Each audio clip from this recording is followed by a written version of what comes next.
Quase que eu esqueço de gravar. Boa noite a todos que estão aqui, chegando. Ju, eu fico aguardando, então você me falar o momento que a gente pode começar, tá? Beleza. A gente fica todo mundo no mudo e eu dou um sinal, tá? Na verdade, a gente já tá online, tá certo? Já tá acontecendo no Facebook. Então, assim, eu acho que é só um tempinho das pessoas se conectarem, né? Porque são 7 horas em ponto agora, é isso? Tem que colocar mudo aqui o meu computador.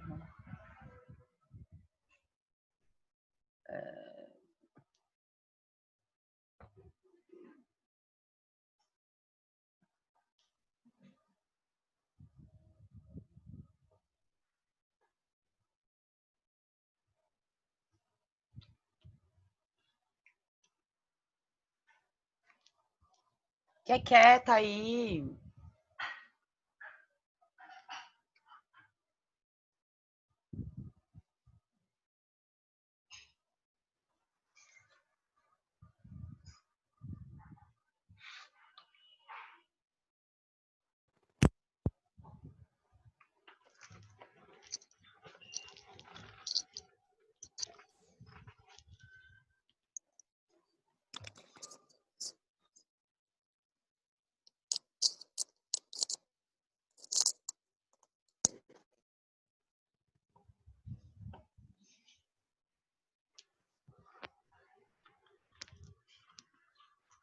A gente tem 15 pessoas online.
Boa noite a todos, tudo bem? Para quem eu não dei boa noite, para quem entrou agora, de Júnior, Keké, Tami no telefone de Keké, Marco Aurélio está aí também já. Podemos começar? Tudo ok, Vivi, Lucinha, Marcelo, Wagner? Por mim, tranquilo. Massa, então tá bom. Tá na sua vez, Vi. Beijo. Beijo, obrigada, Ju. Boa noite, queridos. Professor Wagner, professora Lúcia, professor Marcelo Antunes. É um grande prazer para nós, é uma honra mesmo poder recebê-los aqui, fazer esse bate-papo de uma maneira assim bem fluida. A gente vai tentar abrir um espaço, um tempo participativo aqui para todo mundo, também trazer perguntas, mas dizer que estar com vocês, que são pessoas de luta, que têm seus campos de atuação fundamentais nesse momento, para a gente é muito importante, é de um grande aprendizado e uma grande alegria também por vocês terem aceitado o nosso convite.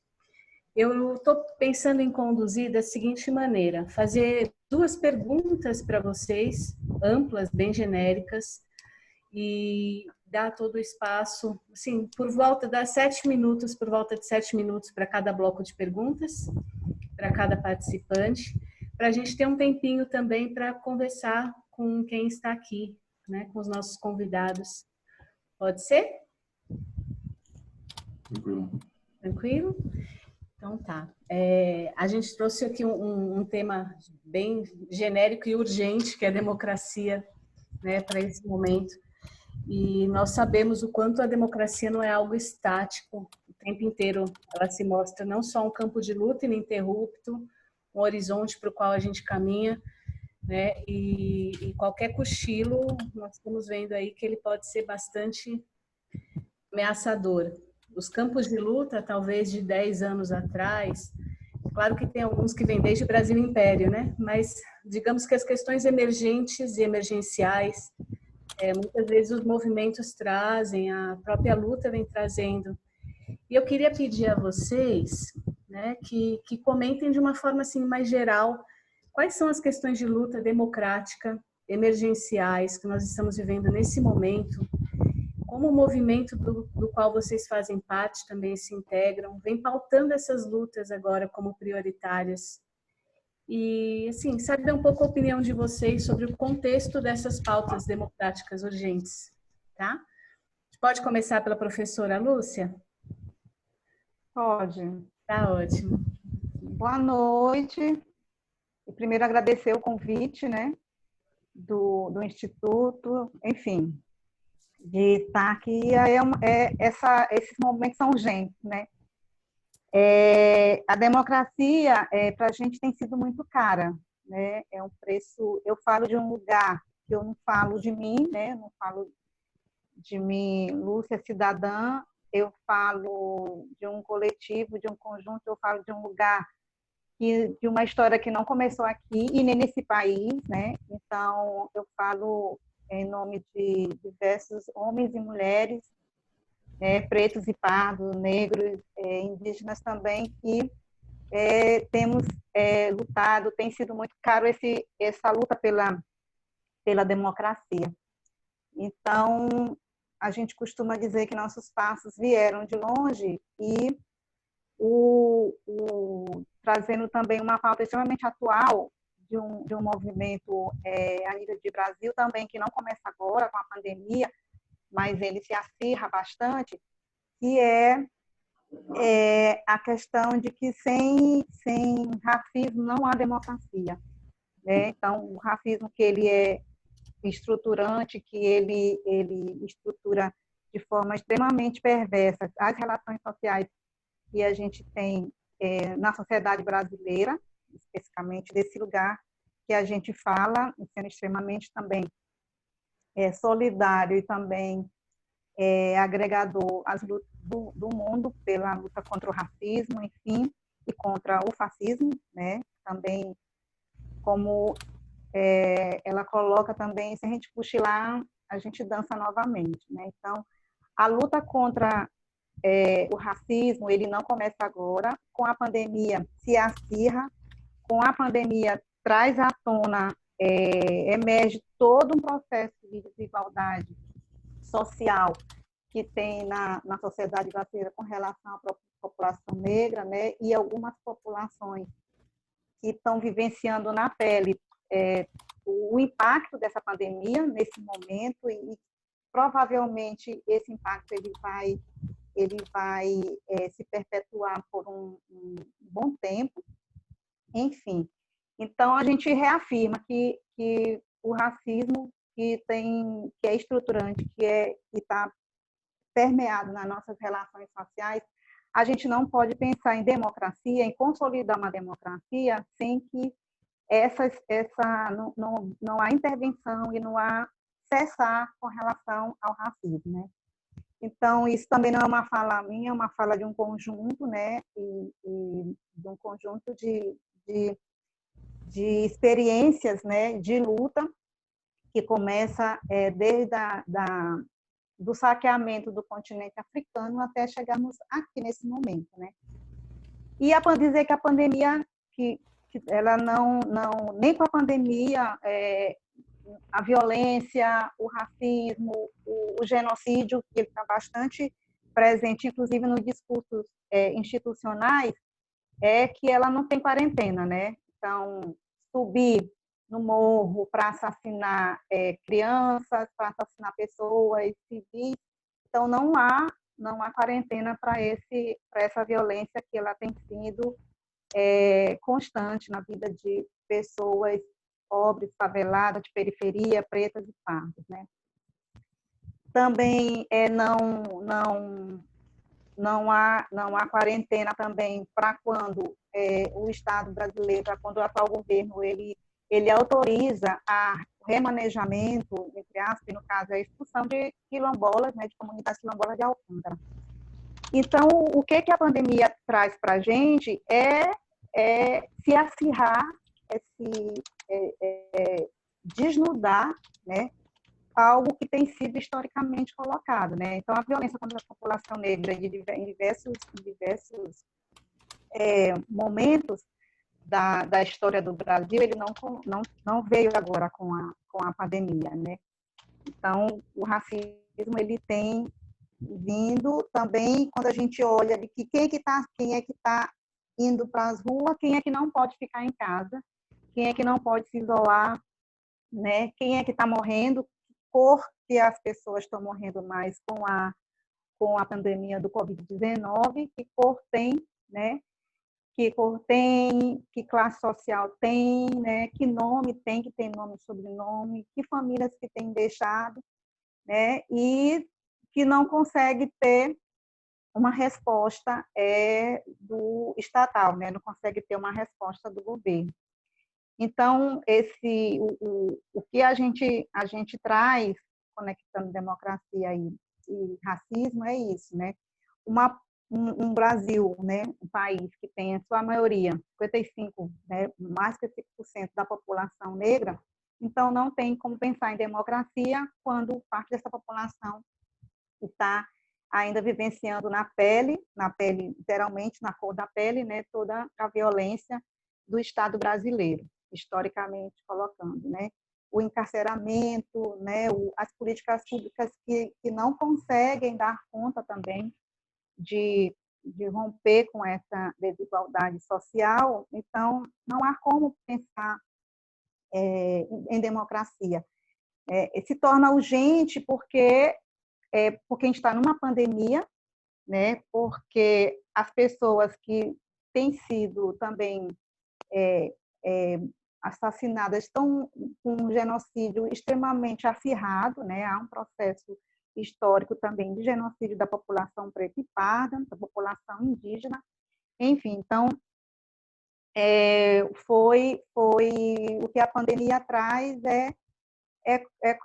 trazer o debate racial, né? Com algumas situações que vem acontecendo em nome de João Pedro, hoje foi Guilherme, já foi Ágata, então, em nome de vários jovens, né, crianças e jovens e adolescentes assassinados, né, que têm assassinado historicamente. O Brasil é um dos países que mais mata a população jovem, então, em tempo de pandemias, isso vem se acirrando, né, vem trazendo à tona, né? Então, para iniciar com o bate-papo, para mim seria isso, né? São pautas emergentes, são pautas assim, o que vamos fazer pós esse momento crítico da pandemia, porque ela vai, segundo os especialistas, nós vamos conviver ainda, mas a gente vai ter muitas perdas, né? E uma possibilidade também de se fortalecer enquanto movimentos sociais, enquanto esquerdas também, uma esquerda, diga-se de passagem, extremamente, como eu costumo dizer, inspirada também nas minhas companheiras, que temos refletido conjuntamente, né? Uma esquerda classe média, uma esquerda branca, macha, né? Enfim, e aí o que fazer também o pós-pandemia, o que pensar, de estratégias, lembrando que elas estão, hoje o que o movimento negro e de mulheres negras traz é uma consolidação, é um fortalecimento de várias pautas, que ele não começa, novamente eu reafirmo, não começa com a pandemia. Com a pandemia só se acirra mais esse processo também de genocídio, que inclusive é capitaneado e coordenado pelo governo federal, especificamente pelo presidente da República, né? Então, seria mais ou menos minhas palavras iniciais, enfim, na primeira pergunta, e fico também à disposição. Obrigada, Lúcia. Maravilhoso. Vou passar a palavra ao professor Wagner. Pode ser? 7 minutinhos, assim?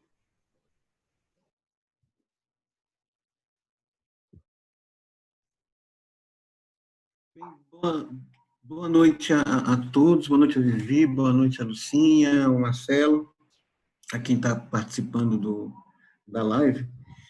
Ontem à noite, eu estou aqui pescando, estava vendo aqui uma minissérie chamada Filhos da Pátria, não sei se vocês já viram.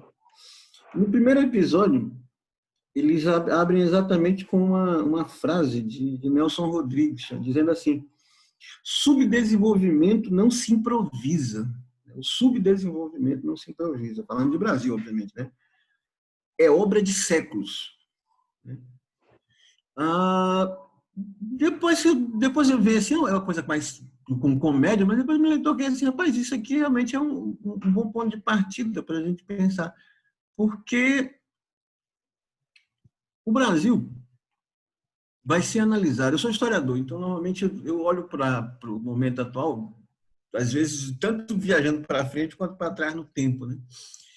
Eu diria para vocês o seguinte: o Brasil de hoje, né, da forma como esse país está enfrentando a pandemia, ou melhor, não enfrentando a pandemia, será estudada nas décadas e talvez séculos seguintes como um caso de como não se deve fazer as coisas, né? Nós seremos mundialmente um grande exemplo negativo. Vai constar, né, desde os livros escolares até os tratados acadêmicos, análises globais de como é que foi a pandemia, vão todos dizer, vão apontar no mapa, olha, está aqui Brasil, está lá em cima Estados Unidos, em alguns outros casos, no polo oposto a Nova Zelândia, como grande exemplo bem-sucedido de combate, e dizer, olha, aqui tudo convergiu, né, para uma situação de total descontrole, né, ou quase total descontrole, porque, felizmente, ainda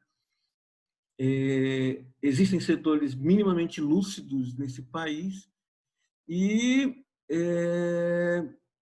seremos estudados exatamente dessa forma, de uma forma extraordinariamente negativa. Porque, pegando aqui a frase do Nelson Rodrigues, ou seja, subdesenvolvimento é obra de séculos, não é improviso. Né? Ou seja, tudo convergiu. Né? Ou seja, a Lucinha fala do racismo. Ou seja, ora, a forma de enfrentamento da pandemia, numa sociedade extraordinariamente desigual, marcada, né, pelas marcas, né, marcada pela escravidão, pela herança da escravidão, pelo racismo e pela extraordinária desigualdade, coloca para a população trabalhadora brasileira, que é majoritariamente negra, de periferia, etc. e tal, uma realidade que praticamente torna impossível, na ausência, porque isso foi a questão, na ausência de uma política social mais ampla do Estado brasileiro de suporte às populações, tornou impossível para a imensa massa popular ter que ficar em casa. Da mesma forma como as nossas condições históricas de desigualdade na periferia, ou seja, com famílias inteiras, às vezes, ocupando um único cômodo, como você vai defender isolamento social para quem 4, 5, 6, 7 pessoas no mesmo cômodo, numa casa com 2 cômodos? Né? Ou seja, então, a estrutura de desigualdade social, a estrutura de desigualdade nas condições de moradia, nas oportunidades de trabalho, colocou, né, seja, uma fotografia de um jovem, até professor de história, né, causou bastante repercussão esses dias, né, porque ele é professor de história, faz bico em cursinho de periferia, ao mesmo tempo é fotógrafo e ao mesmo tempo faz bico também como fritador de hambúrguer numa lanchonete dessas aí, né? Eles voltando para casa 11 horas, meia-noite, 11 da noite, meia-noite, né, tirou uma foto do ônibus lotado, né, as pessoas todos negros, de máscara, mas no ônibus completamente lotado, meia-noite. Né? E aí ele lembra da música do Rapa e coloca como legenda da fotografia o avião do trabalhador. Está ali. Né? Aquilo ali não é como voltando, não é improviso, é obra de séculos. Né? Da mesma forma, ou seja, então a desigualdade social, a desigualdade das formas de trabalho, né? Como é que se coloca isso? Né? Ou seja, da mesma forma, a profunda falência do nosso sistema de ensino, de uma maneira geral, que faz com que o país seja um país ainda marcado pela crença nas formas mais absurdas. Né? As pessoas ficam assustadas com pessoas falando de terraplanismo, a terra é plana, e as pessoas se recusando a tomar vacina. Gente, é rigorosamente medieval o que aconteceu em Turilândia e Santa Helena. Ou seja, um pastor evangélico no interior do Maranhão, em plena pandemia, convoca a população a sair às ruas em procissão, pedindo a Deus que salve as suas vidas e dizendo: queimem as máscaras. Iconoclastia clássica, dizendo: a máscara é coisa do demônio, do diabo. Ou seja, isso é, né, de um nível de regressão, de fundamentalismo religioso, ou seja, que também não é de ontem. Né? Ou seja, a forma como você pura e simplesmente teve, não somente o cara lá de Turilândia, mas também o pastor tal em tal lugar, o grande chefe de congregação, o Edir Macedo, não sei o que, ou seja, inúmeros, né, líderes religiosos, principalmente evangélicos, negando a coisa. Né? Ou seja, o negacionismo tinha que ser pura e simplesmente criminalizado, porque ele expõe, né, o tamanho da nossa ignorância de séculos acumulados, de uma recusa da educação. Ou seja, é rigoroso, é medieval, é pré-iluminista, nega completamente qualquer ideia de razão, né, de que esteja aí colocado. Ou seja, não é nem uma razão negativa, uma razão autoritária, não, é puramente pré-iluminista, não é racional. Né? Ou seja, a forma como está aí colocado. Então, isso é obra de séculos. Né? Da mesma maneira, ou seja, a pandemia encontra o país numa situação em que, felizmente, graças a Deus, né, o esforço heróico de todos os profissionais da área de saúde, com o apoio da sociedade brasileira, dos setores democráticos, constituiu um mínimo de base do Sistema Único de Saúde, porque se ele não existisse, nós estaríamos num caos ainda maior. Mas mesmo isso não pode, né, mesmo o mínimo possível que o SUS pode dar a esse país, não pode fazer com que nós fechemos os olhos do fato de que, por exemplo, no estado do Maranhão, muitos dos profissionais que estão correndo risco de vida, inclusive morrendo, muitos profissionais de saúde morrendo, hoje eu não sei, não posso confirmar, mas hoje eu vi rapidamente a notícia de que a cada 2 dias o profissional de saúde no Maranhão morre, né, infectado por Covid. Isso é trágico, gente. Mas esses profissionais trabalham há anos, desde o governo Rosiana Sarney, por todo o governo Flávio Dino, sem carteira de trabalho assinada, né? Trabalhadores nas UPAs, né? E outras coisas mais. Existem problemas seríssimos no sistema de saúde do Maranhão. Né? Só para pegar os dados aqui da ilha, no começo da pandemia, havia 80 leitos de UTI disponíveis na ilha, em toda a ilha de São Luís para tratar Covid. 80, numa população de 1,5 milhão. Hoje são 240. O esforço é um esforço meritório, e isso tem que ser elogiado no governo Flávio Dino, né? Desse a César o que é de César. Um esforço meritório do governo Flávio Dino de investimento, né, no combate à crise, né, de ampliação, contratação de pessoal de forma emergencial, trazer respiradores, mas é um grande mérito. Né? Triplicou, hoje nós temos 240. E da mesma forma o número de leitos clínicos, etc. E tal. Da mesma forma a expansão no interior, com hospitais de campanha e tudo mais. Mas essa realidade do enfrentamento meritório do governo estadual em relação à crise não pode obscurecer o fato de que as condições estruturais da saúde do Maranhão são muito ruins. Né? E isso é obra de séculos, de décadas. E se eu faço questão de enfatizar essas questões, porque se nós não tirarmos minimamente como desafio e necessidade, né, de enfrentamento da pós-pandemia, de organização e reorganização de um projeto de nação, efetivamente, que garanta a democracia, direitos, que enfrente racismo, condições estruturais, reorganize condições estruturais de saúde, nós vamos viver isso eternamente. É um ciclo que se repete. Na epidemia de 1918, que inclusive né, matou o ex-presidente da República, o Rodrigues Alves, se falava que depois da pandemia o país ia organizar o sistema de saúde, que nada, levou décadas para começar a organizar. Então as pessoas tendem a esquecer, usar da mesma maneira, ou seja, é obra de séculos o autoritarismo brasileiro. Ou seja, a marcha que faz com que as elites brasileiras elas tenham, ou seja, exponham da forma mais cruel possível. Você viu inúmeros empresários aí, né, ligados muito especialmente ao senhor presidente da República, dizendo em alto e bom som: se morrer 4, 5, 6 mil pessoas, deixa.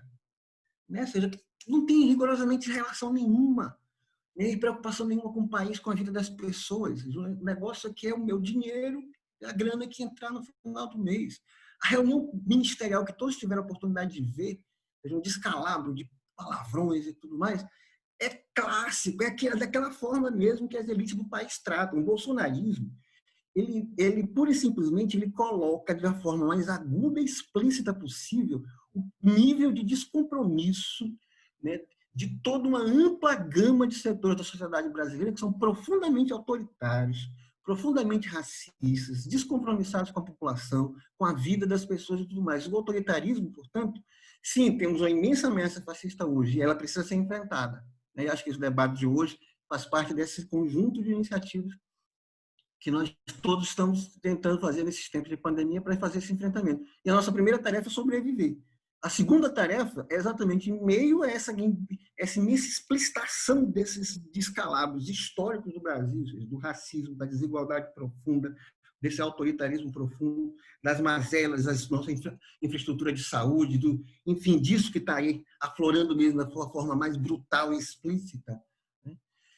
Em meio a tudo isso, tentarmos minimamente ter a capacidade crítica de fazer esse enfrentamento, de enfrentar e, de fato, se falar em democracia, e aí para fechar o argumento e dar oportunidade de nós falarem, continuar a conversa, foi exatamente como falou a Lúcia, ou seja, o problema do racismo estava antes, durante e depois da pandemia. Ou seja, e qualquer proposta de democracia, efetivamente, tem que meter o dedo na ferida o tempo inteiro. Ou seja, então, nós temos, inclusive, que rever o período anterior, os últimos 30 anos, final da ditadura militar, a Constituição de 88, e dizer, havia uma crença de muita gente que nós caminhávamos com dificuldades, mas o tempo inteiro rumo à democracia. O desmonte que está se verificando no país hoje é completamente o contrário. Aponta que nós, na verdade, sempre vivemos num estado de exceção, profundamente antidemocrático, profundamente racista, autoritário, né? E que, ou nós, minimamente, temos capacidade de sobreviver, enfrentar essa pandemia, enfrentar essa onda fascista, e aí, enfim, se pensar em termos de recompor a nossa sociedade e construir um projeto efetivamente democrático e societário, então vamos continuar, né, nesse caos eterno. Eu queria começar, né, trazendo isso um pouco para a consideração dos demais. Obrigado. Obrigada também, professor Wagner. Professor Marcelo? Oi. Boa noite a todos. Eu queria agradecer também o convite do IES, Marco Aurélio. Obrigadão por essa oportunidade, né?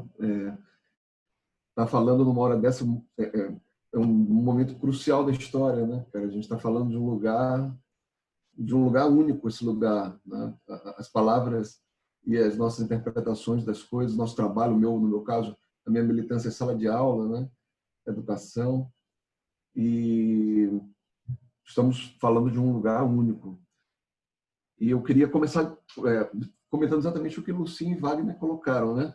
Lucinha está dizendo que isso vem de longe, e Wagner está colocando que o processo histórico, na construção histórica desse momento, né? E eu queria começar dizendo que Ferreira, mais ou menos uma citação do Ferreira Goulart com relação a isso, uma entrevista que ele deu para a CULT no ano 2000, por volta do ano 2000, mais ou menos, ele disse o seguinte: ele, poeta da época da vanguarda política, né, da época da militância política, nós pensávamos que a política fosse simples de entender.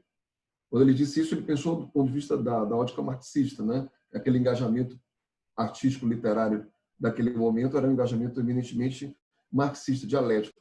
De algum modo, havia Ferreira Goulart dizendo, achávamos que fosse simples de entender a política e a estética complexa. Quer dizer, um tratado sobre poesia, extremamente difícil de entender, sobre pintura, extremamente difícil de entender, e a coisa da fábrica, do trabalhador, do negro apanhando, do ônibus lotado, simples de entender.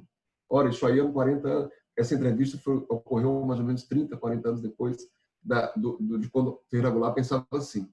E ele concluiu: agora nós entendemos que a política é alguma coisa extremamente complexa, de um nível tão complexo quanto o nível estético. Ou seja, então isso nos remete direto àquilo que o Malcolm X uma frase conhecida, recorrente do Malcolm X: o negro americano permanece no estado que está e sofre do jeito que está por um único motivo: nós temos professores ruins. Ou seja, isso joga toda essa questão desse longe que Lucinha viu e dessa conjuntura histórica viciada que Wagner também está concluindo, né? Isso nos joga para uma questão interpretativa. Ou seja, tudo se trata de uma hermenêutica, de uma interpretação. A lógica que estabeleceu esse momento, esse movimento violento que consome o planeta, que é a lógica capitalista, ela surge de uma meia dúzia de livros de pensadores liberais, no momento da Idade Moderna, que estruturam, junto com os acontecimentos sociais também daquela época, junto com uma hermenêutica que está sendo criada, uma sociedade de mercado, uma lógica de mercado. Ou seja, é uma metodologia posta em prática, a partir lá do século XVII, que nos define agora esse longe, né, esse para trás da história, nos define teoricamente, nos define filosoficamente. Aí eu tenho que discordar de um cara que é meu ídolo, que é Caetano, que diz, numa música interessantíssima dele, ele diz: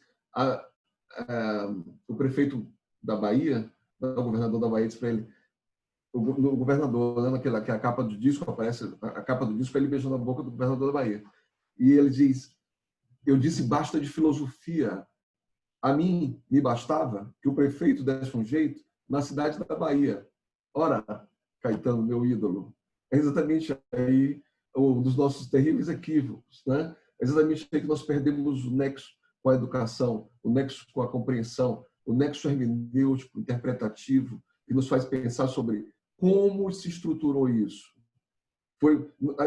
Isso não foi montado num livro que previa uma desgraça, que previa o roubo, que previa a usurpação, que previa esse desvio de 18 milhões feito no Rio de Janeiro, não é? Para compra de respiradores. Só de falar isso dói, né? 18 milhões desviados da compra de respiradores. Isso nos sufoca. Não foi o livro de Hobbes, o livro de Rousseau, que estruturou esse pensamento que nos faz sociedade, que nos faz mundo. Ele não foi pensado maldosamente, ele não pensou em favorecer o roubo ou a corrupção. Não, eles pensaram em liberdade. A ideia começou com uma ideia de liberdade, vencendo a noção de liberdade da Idade Média. Então, de algum modo, já há um equívoco hermenêutico, liberalismo, liberdade em relação ao pensamento medieval. Ou seja, é preciso que nós compreendamos, assim como Ferreira Goulart viu, uma estrutura complexa de ser entendida. O nome disso é educação. O nome disso é o enfrentamento das questões do ponto de vista de uma perspectiva do pensamento. É o pensamento que nos define, não podemos fugir dele em relação a uma prática ou em relação a meros movimentos e mecanismos de tomada de atitude política. Não. Essas atitudes, esses mecanismos políticos, essa tomada de atitude, esse ir para a rua, essa briga, ela advém de uma interpretação dessa questão metodológica. E a maior parte dela veio quando? Quando já, na exposição máxima do fracasso dessa sociedade,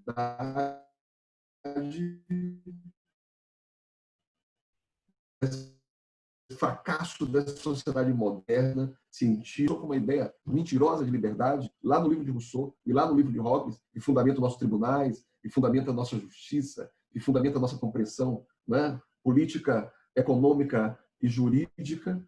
Esse desvio, sei lá, esse equívoco, essa coisa que precisa ser pensada, começa a o grande questionamento também metodológico de uma inversão do pensamento que Marx fez, do pensamento de Hegel, e aplica o método de interpretar essa violência que ele via, a realidade que Marx analisou uma realidade terrível, né? E a partir dali conclui com uma outra hermenêutica, uma possibilidade dialética que mudaria o mundo e que de algum modo nos orienta até hoje. De algum modo, quando nós pensamos em mobilidade, pensamos em ir para a rua e pensamos em alguma atitude política, é a ela que recorremos, essa perspectiva dialética. Ora, de algum modo, então, eu queria adiantar, não sei, o tempo não é curto para essas questões, de algum modo, uma interrogação sobre isso. Será que, primeiro, nós devemos pensar e devemos fazer funcionar na escola e devemos fazer funcionar na cabeça dos nossos alunos e na cabeça de quem nós estamos querendo colocar para pensar a realidade e colocar para mudar a realidade, devemos fazê-los pensar a partir desse tipo de leitura, que nos estrutura. Ora, e essa leitura que nos estrutura, ela nos mostra, de algum modo, para não me estender muito, ela nos mostra que não há um acontecimento. O professor Paulo Arantes colocou aqui que isso vinha subjacente, isso vinha... era minoria, esse fascismo, ele meio que estava encoberto, mas ele vinha, né, apagado, vinha camuflado. E eu digo que camuflado por nossas próprias atitudes. A minha filha no colégio, na escola dela, não tem mais livro, tem um esquema programado, não sei se por uma inteligência artificial, não sei por quem, uma fabricação de livros que não dizem nada, uma fabricação de livros que não faz pensar. Um professor subserviente dessa escola particular dela, que se o coordenador der uma flanela e pedir para ele limpar o vidro do carro dele, ele vai e limpa, porque ele está morrendo de medo de perder o emprego. Ele não é professor, ele não pensa, ele funciona mecanicamente. Esse mercado que começou com essa falsa liberdade nos colocou numa condições de medo, de susto. Nós, na universidade, saindo lá do Colégio de Isadora, indo para a universidade, nós nos dividimos em dois tipos de professores, eu acho. Falando grosseiramente, essa metodologia grosseira pedagógica para a minha fala. O professor que está revoltado com o que tem acontecido, o professor que está revoltado do ponto de vista metodológico e do ponto de vista dos avanços medíocres técnicos da universidade, jamais avanços do pensamento, jamais avanços de comunidade, jamais avanços de uma perspectiva histórica que nos faça ver como racistas, como machistas, como fascistas, e nos faz... Esse é o grupo, esse grupo de professores revoltado com essa ótica. E a outra grande leva de professores subservientes e cabisbaixos, com medo de perder o emprego, obedecendo a um negócio que, para mim, por exemplo, no caso da Universidade Brasileira, uma coisa criada pela coisa da inteligência artificial e por essa tecnologia que não vai dar tempo, mas, segundo a questão da técnica de Heidegger, eu acho que seria um bom caminho para nós pensarmos. O SIGA é um sistema que parece ser um sistema que facilitou a burocracia. Parece ser um sistema que mecanizou coisas que eram no papel, coisas que eram lentas. Não, aquilo por trás daquilo está uma subserviência, uma obediência nossa a diretrizes novas pedagógicas que não correspondem a ideias de pensamento, mas correspondem a ideias de funcionamento, de bom mocismo, de bom comportamento. Nós temos esse professor universitário. Nós é que instauramos esse fascismo. Nós que aceitar o SIGA, para mim, aceitar o SIGA passivamente do jeito que nós aceitamos, e outros programas pedagógicos, e outro modo de fazer a universidade, para mim, essa sigla SIGA, para mim, ela soa um pouco assim como DOI-CODE. Há um cabisbaixismo. Nós é que fabricamos, nós é que possibilitamos que o fascismo assumisse agora essa feição, porque ele sempre esteve aí, ele é estrutural, ele está dentro do ônibus, como o Wagner está dizendo, ele está lá na fábrica, ele está lá na vida do negro, da periferia, que Lucinha está dizendo, mas nós temos grande responsabilidade, nós educadores, nós pensadores, né? Nós, de algum modo, favorecemos com o nosso modo de com a nossa lida com a educação, com o nosso descaso com o aprofundamento crítico, com o nosso descaso com... Você vê, eu fui supervisor do estágio agora e eu saí chorando 2 vezes. Saí chorando uma vez e saí chorando numa escola que chama América do Norte. Na verdade, nem tem aula. Aquilo que está acontecendo ali não é aula. Não tem condição. Os estagiários estavam lá, não funciona. Ou seja, esse é um ambiente que não há pensamento, que não há reflexão, que não há educação, e que nós estamos construindo com nossos salários, com a nossa obediência às leis, com o nosso funcionamento de bom moço, de esse nosso bom comportamento em relação à empresa, em relação à estrutura acadêmica. Acho que nós temos um bocado de culpa, não é, de responsabilidade por esses monstros que vocês dois mencionaram bem, né, e que afloram e que não tem como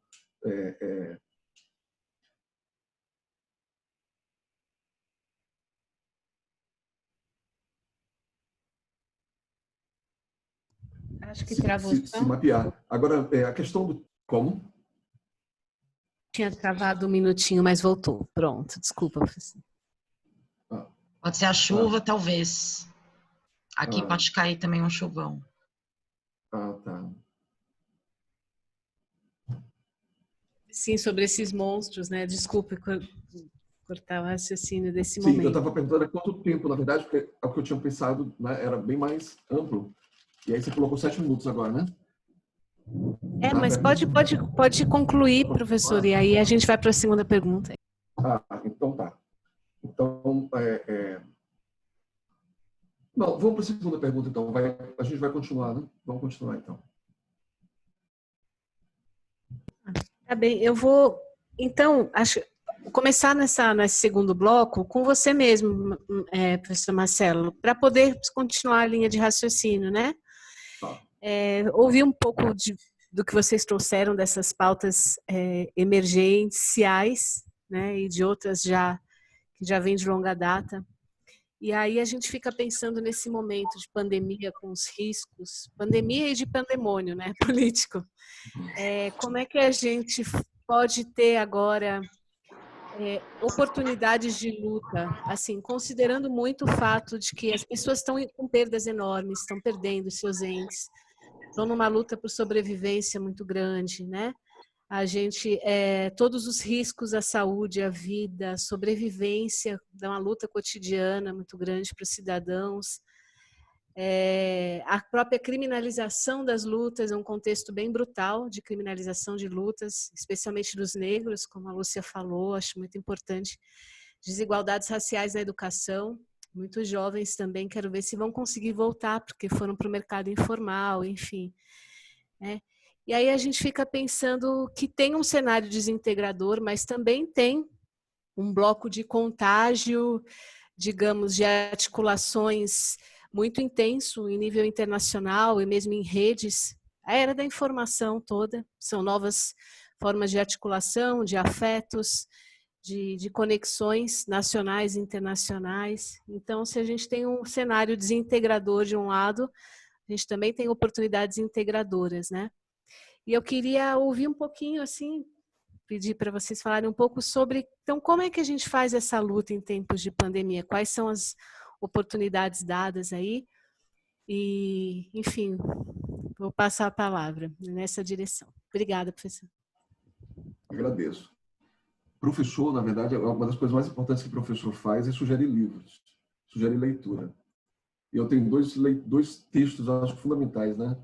Para mais desse tempo. Esse tempo nosso é sempre curto, né? Esse tempo de debate da internet. A Hannah Arendt diz que tudo que é curto pode ser ditatorial. E para aprofundar nesse tempo, eu sugiro 2 grandes livros, eu acho, recentes, e 2 caras que estiveram aqui em São Luís, recentemente, falando, né? Já Bolsonaro eleito, já esse caos instaurado. Foi o professor Paulo Arantes, da USP, e o livro que eu estou sugerindo chama O Novo Tempo do Mundo, da editora Boitempo. E o professor Eduardo Jardim, com o livro Tudo em Volta está Deserto, da editora Bazar do Tempo. Acho que são 2 possibilidades. E o professor Paulo Arantes, então, na fala dele aqui em São Luís, fez uma conclusão que achei assustadora. Diz, não houve nenhum fascismo que tivesse sido derrotado que não fosse pela guerra, que não fosse pela violência. Toda a história do fascismo, uma das conclusões da fala dele, foi pelo embate bélico que foi derrotado. Mas depois, ao longo da palestra, ele mesmo recuou e já disse que não sabia, né? Nós estamos perplexos, né? O professor Agostinho Marques, na mesma semana do Paulo Arantes, fez uma palestra onde demonstrava a sua perplexidade, ou seja, realmente muito complexo a tomada de atitudes nesse momento, né? E o outro livro, que é o livro do professor Eduardo Jardim, que ele estuda a questão da ditadura, de uma maneira geral, através do sentimento, o Maparupi, Antônio Calado, segundo ele, isso caracterizaria o sentimento em relação à ditadura, né, em relação a um certo fracasso da política. O segundo momento, um show de Gal Costa, Gal a todo vapor, aonde também todo mundo oprimido dentro daquele teatro, mas todo mundo com aquele sentimento impotente. Já era o AI-5, né?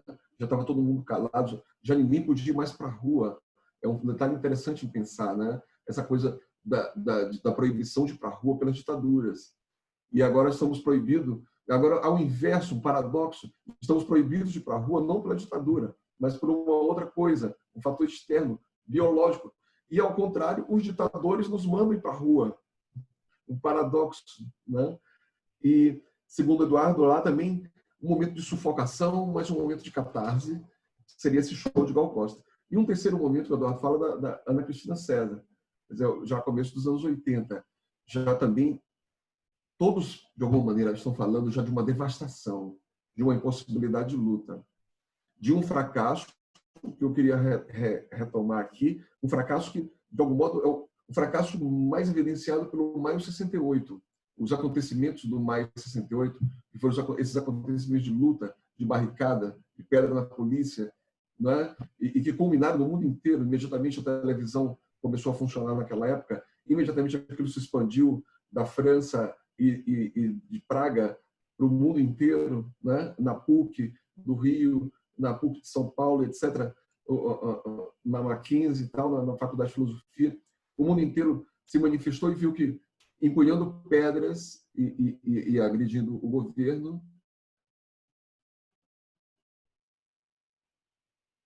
e agredindo a polícia, quebrando, nós derrocaríamos e traríamos as empresas. Ora, de algum modo, acho que o fracasso do Maio 68, o Maio 68 ter sido engolido pela sociedade de consumo, o pensamento do Maio 68 ter sido engolido,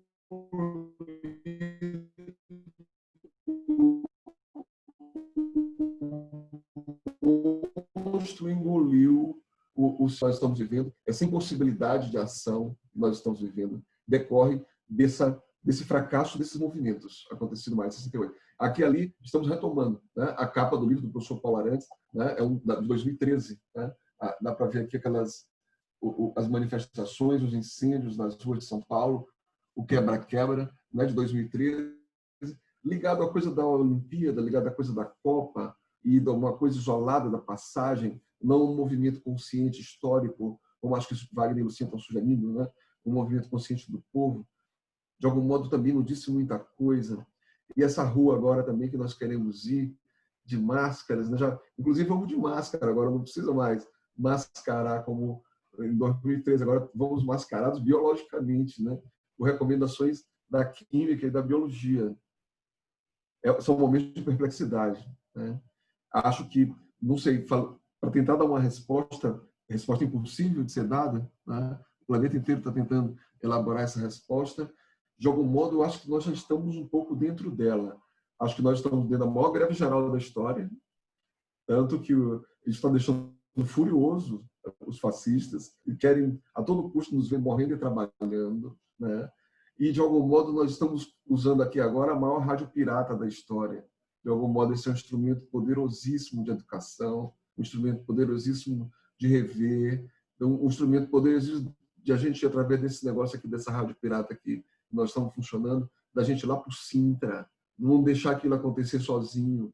O Sintra, nós, né? A escola, a universidade, a escola lá da América do Norte, lá da Vila Embratel, também é nosso povo, é nossa realidade, né? Acho que esse mecanismo de ir lá para dentro, né? Uma possibilidade de pensar aí. Bom. Obrigada, Marcelo. Professor Wagner, vou pegar a palavra. Estão me ouvindo? Sim, estamos ouvindo bem. Sim, beleza. Porque Eu tive que sair porque deu um problema aqui, meu notebook não está mais conectando aqui, a rede do prédio caiu por alguma razão, eu voltei a conectar aqui pelo celular. Então eu perdi um pequeno, peço desculpas a Marcelo, eu perdi um pequeno trecho aí da fala dele, nessa saída e volta, e eu também acho que não só vi parcialmente a pergunta da Vivi, ou seja, eu diria, em primeiro lugar, o seguinte: a primeira grande forma de resistência é sobreviver, né? Ou seja, parece uma coisa simples, mas não é. Sobreviver em meio a todo esse caos e recompor, digamos, uma série de coisas, né? Ou seja, por coincidência, desses dias eu tenho pesquisado, eu estou exatamente escrevendo sobre o fascismo, mais especificamente uma pesquisa sobre caricatura, né? Caricatura política. E ali nos anos 1920, 1930, né? E como caricaturistas políticos, primeiro na Alemanha, né, George Grosz e muitos outros, né, começam já, né, a fazer a crítica, né, do fascismo, da ascensão de Hitler, né, desde os primórdios, desde a tentativa de golpe de Estado dele em 1923, né, até a ascensão uma década depois, em 1933, e como, né, internacionalmente se organiza, né, uma rede que perpassa a produção artística, a produção, né, de intelectuais, a produção de caricaturistas, mas também de arte moderna, né, exatamente porque a arte moderna vai ser condenada, né, pelos nazistas como arte degenerada, né, a arte modernista como arte degenerada, fruto de uma conspiração, né, judaico-bolchevique, comunista, né, para a destruição dos valores do mundo, etc. E tal, né, os modernistas serão atacados mundialmente, né? Um desses, né, radicado aqui, vários desses radicados no Brasil, no mundo e tudo mais. De maneira que a arte moderna, né, da mesma forma como, né, a caricatura política, vão formar, né, juntamente com uma base de intelectuais, o primeiro grande grupo, digamos, social, né, primeira grande camada social que vai combater o fascismo internacional. Pelas artes, sim, mas o fascismo, para você derrotar o fascismo, foi preciso também que, em inúmeras sociedades, internamente, você vencesse o fascismo.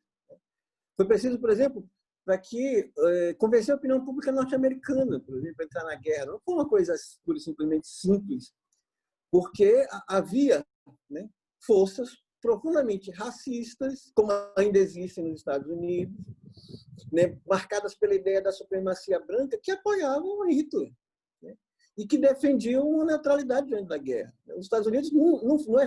Hoje, a nossa história que nós sabemos na Segunda Guerra é como se fosse automática a entrada dos Estados Unidos na guerra. Não, nunca isso aconteceu. Da mesma forma, né, a opinião pública de inúmeros outros países. No Brasil também, o Brasil ter entrado na Segunda Guerra foi resultado, né, de uma mobilização social. Eu estudo exatamente, né, esses artistas brasileiros, né, como J. Carlos, hoje pouco conhecido, J. Carlos, o Rodrigues, Guevara e outros mais, que, driblando a censura dos jornais na década de 30, vivíamos uma ditadura de Vargas, do Estado Novo, e, né, driblava e fazia a crítica, né, sofreu a censura, driblava essa censura do DIP, o Departamento de Empresa e Propaganda, exatamente para dizer, olha, é preciso e denunciando desde o começo, né, exatamente o caráter, né, genocida e ditatorial, né, do fascismo, né, e como ele apontava exatamente para a destruição da vida humana em larga escala, né.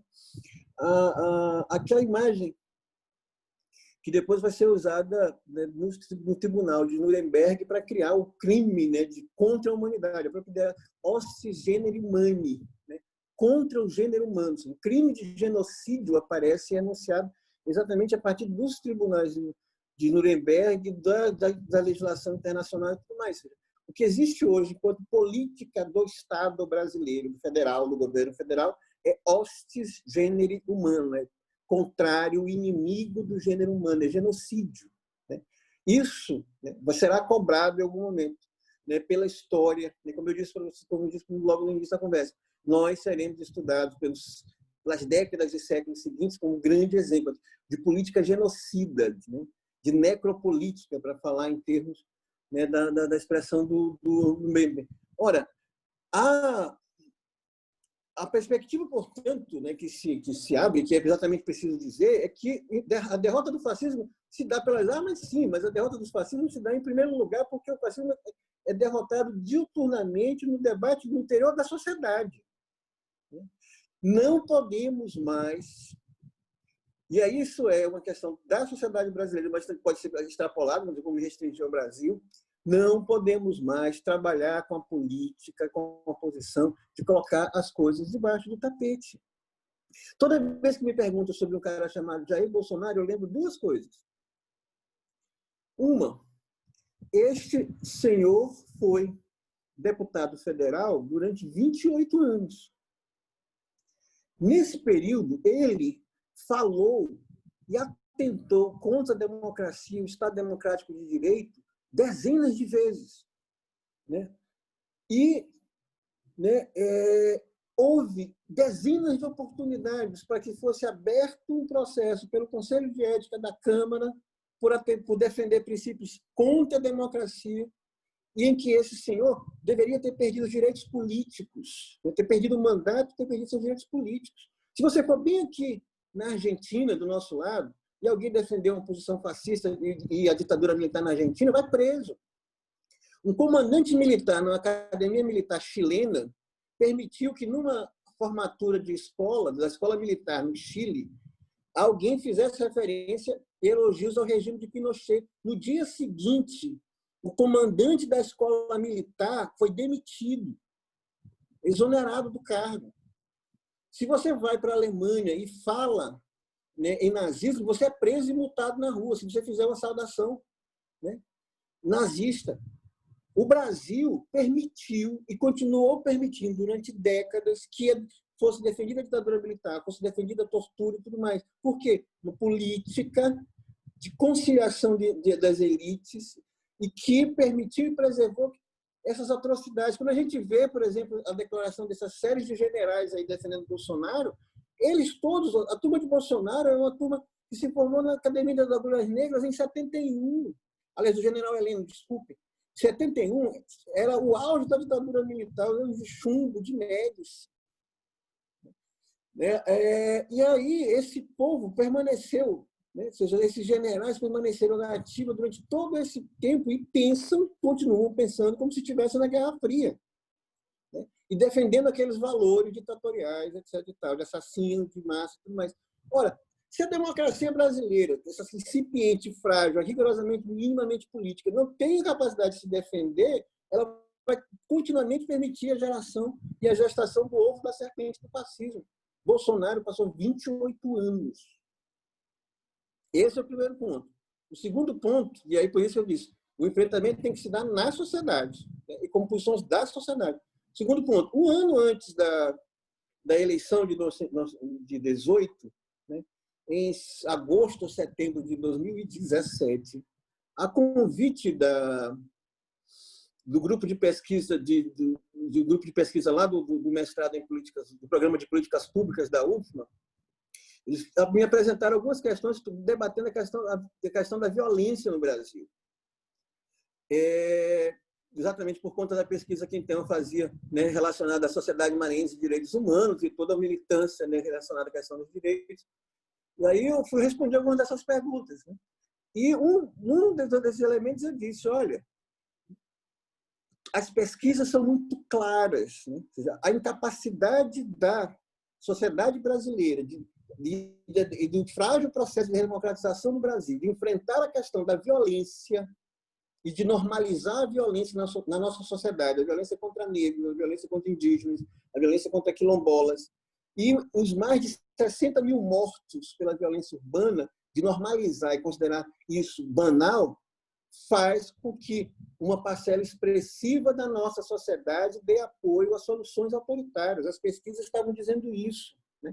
Até essa semana saiu uma pesquisa uma dessas pesquisas que é feita periodicamente sobre analisando o apoio brasileiro à questão da democracia, eles, na época, fizeram uma medição de uma escala de 0 a 10, quanto mais próximo de 10, mais autoritário, né? O Brasil estava na escala 8, 8 de 10, né? De apoio a soluções autoritárias. Então, na época, eu disse, olha, estamos a um ano da eleição presidencial e não podemos menosprezar, né, o apoio que soluções autoritárias podem ter no processo eleitoral. Eu citei nominalmente um cara chamado Jair Messias Bolsonaro. E hoje, há um ano da eleição, quem incorpora isso é Bolsonaro.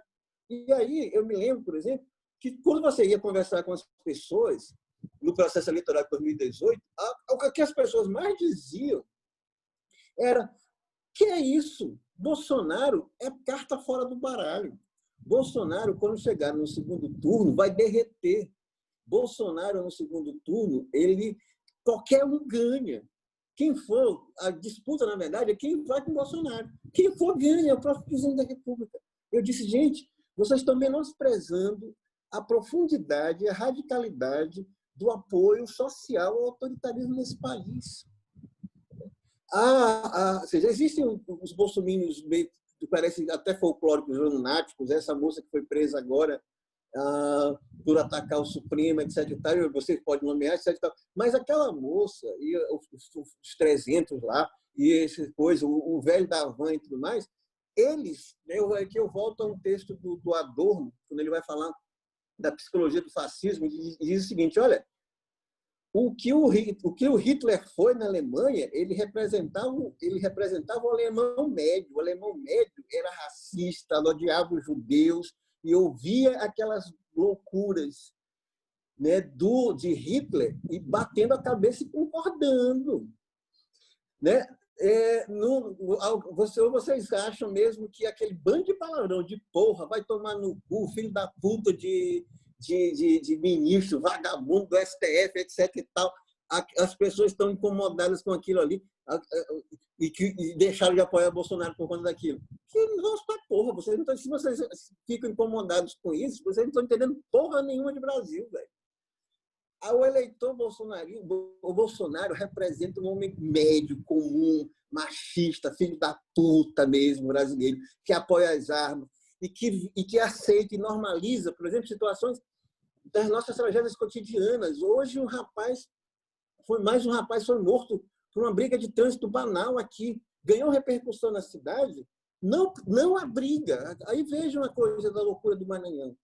Não é uma briga de trânsito que resulta numa tragédia em que um rapaz é baleado e morto que causa comoção. É o sobrenome.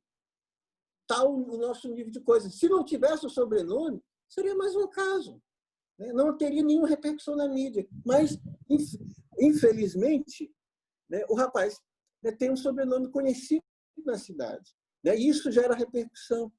Se não tivesse isso, da mesma forma, os casos de feminicídio, da mesma forma, quem se preocupa com a criança negra, o menino lá de Recife que caiu do prédio, ou seja, aquilo ali é estrutural, ali de estudo do Brasil, ou seja, é a madame, esposa de político, que é corrupto, que mora no prédio multimilionário da especulação imobiliária em Recife, de um descaso absoluto com o filho da empregada, que foi passear com o cachorro, e a criança cai do prédio e morre.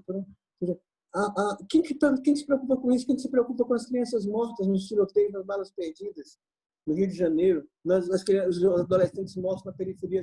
É essa banalização que está na sociedade. Então, o fascismo ele está na sociedade, precisa ser enfrentado na sociedade, e isso só será feito com educação, com posição firme, com debate político, com a defesa de direitos e tudo mais. Então, nesse aspecto, eu continuo sendo rigorosamente iluminista. Eu continuo apostando na capacidade do debate, da educação, na construção de um projeto racional que garanta direitos, que garanta diversidade, que defenda a democracia. Eu acho que essa que é a nossa grande aposta. Desculpa eu ter falado demais. Muito bom. Passo a palavra para a professora Lúcia.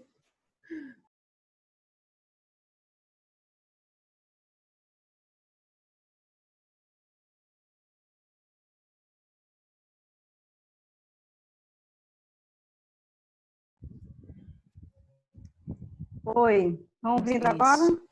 Agora sim, Pronto. agora sim. Bom, eu queria só começar trazendo Conceição Evaristo para um pouco a gente contextualizar, né? Ver luzes, né? Que eles combinaram de nos matar e nós combinamos de não morrer, né? Então, nesse caminho, nesse momento de que existe um movimento pulsante no Brasil e no mundo, né, de lutas de apoio de articulação antirracistas, né, que convergem com essa questão do fortalecimento da democracia, né, uma democracia que está aí se perdendo, né, ou em vestigem, enfim. E aí a gente também, eu trago também algumas questões que da história acho que o professor Wagner que falou do ônibus, né, que é o avião dos pobres, né? Para mim aquela foto do Facebook me parece navio negreiro, né? Então essa me trouxe a lembrança quando eu vi a foto, vi o comentário também, mas ali para mim era um navio negreiro hoje, né? Então tem uma pergunta aqui no Facebook da questão que a gente teve, acho que o professor Wagner, eu acho que não viu, mas que a Claudiane fez, que é essa questão desse momento de retrocesso, né? Eu acho que foi um processo histórico aí, que foi construído, que foi em algum momento a gente esqueceu de estar em alguns locais, né, de estar mais com as populações hoje que estão quase que sozinhas, isoladas, lutando contra uma pandemia, contra toda essa desigualdade, e que eu acho que a gente meio que esqueceu das bases. Isso é uma avaliação coletiva também, do lugar onde eu falo também, e a gente achava que eles iam minar todo esse processo construído pela educação, pela escola, mas não foi por lá, né? Por lá eles não conseguiram eco, por lá não conseguiram, tinha um processo, apesar da escola fazer dois papéis, um de romper, como que está posto, e outro de manter também o status quo, né? E eles viram que onde que as pessoas estavam mais fragilizadas foi lá também, que foi a questão das igrejas, principalmente as igrejas conservadoras, as igrejas neopentecostais, enfim. Então, esse retorno também é uma avaliação também do fortalecimento das bases, da onde que a gente veio, voltar também para essas comunidades, essas populações, que elas estão se virando, tem lugares no Maranhão que as comunidades quilombolas, indígenas, não viu um pé do Estado que eu digo, dos governos municipais ou estaduais, né? Estão por sua própria conta, como diz Steve Biko, né? Estão vivenciando, estão tentando sobreviver, né? Como que a primeira coisa realmente, Sr. Wagner, é sobreviver, né? É se manter vivo, né? E aí por isso que eu trago Conceição Evaristo, que essa que é a nossa, nos manter vivos, nos manter em pé. Alguns de nós não vão se manter em pé, vão tombar, mas tem também um processo também de educação, e eu penso que tem duas estruturas de políticas públicas muito fortes, que nós temos dois sistemas potentes, que é o Sistema Único de Saúde e o Sistema Único da Assistência Social, né? Dois sistemas poderosos, né? Imaginem a gente num tempo de pandemia sem um SUS, como que a gente estava? Acho que a gente estava pior, né? Então, são dois sistemas únicos de saúde e de assistência social, que onde é que as pessoas batem na porta quando algumas políticas públicas fecham, que é a política de assistência social, e que é um sistema único, é uma política pública forte e não foi a saúde a única que foi chamada para esse momento de pandemia, para esse momento de guerra. Claro que os profissionais, o Sistema Único de Saúde foi o primeiro que foi para o fronte, né? É o primeiro que está sendo chamado, convocado. Mas o Sistema Único de Assistência Social também ele não parou, né? E é lá que essas pessoas que estão adoecendo, que estão morrendo, que estão batendo a porta, né? Então, também duas políticas públicas que precisam ser fortalecidas, né? O Sistema Único de Saúde, o Sistema Único de Assistência Social, depois daquele rombo também do congelamento de 23 milhões dessa política também, a gente está sofrendo as consequências hoje no Sistema Único de Saúde, que precisa estar na frente desse processo da pandemia. O outro é a educação, né?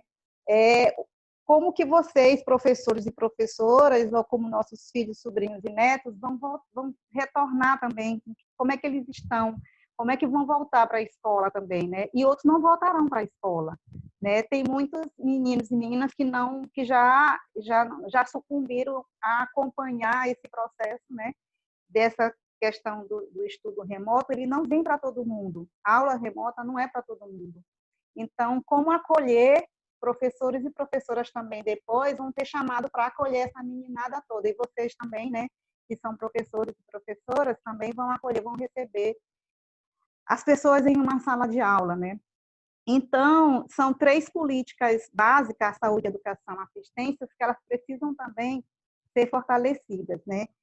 E aí a gente pensa também, como que os países que têm lideranças mulheres, como é que eles estão reagindo à pandemia? O que a gente percebe, que a gente vê, que a gente assiste, lê, é que os países que têm lideranças mulheres estão respondendo melhor à pandemia, né? Então, isso é real. E eu fico pensando de que países liderados por mulheres respondem melhor à pandemia, que é também esse lugar de cuidado que nos impuseram enquanto nós mulheres, né?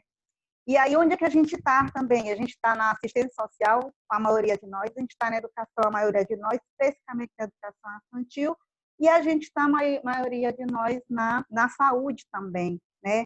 Então,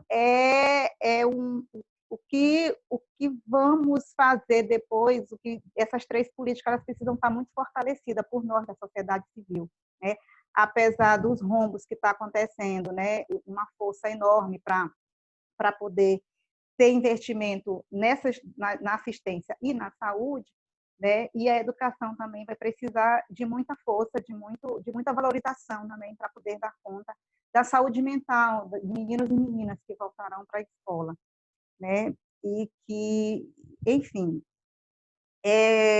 eu reafirmo novamente, né, que sem a gente romper, sem a gente articular pautas antirracistas, pautas que primam pela justiça social, a gente não vai conseguir fortalecer, manter em pé essa democracia, né? Porque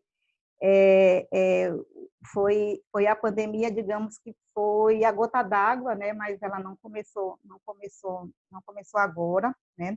Às vezes a gente fica fazendo a comparação, o que é a diferença do racismo dos Estados Unidos e do racismo aqui? Aqui a gente tem 60 mil jovens que morrem quase todos os dias aqui no Brasil, né? Jovens negros. E se a gente for para a rua, cada vez que um jovem negro morre e é assassinado pelos braços do Estado brasileiro, a gente passava o dia todo na rua, né?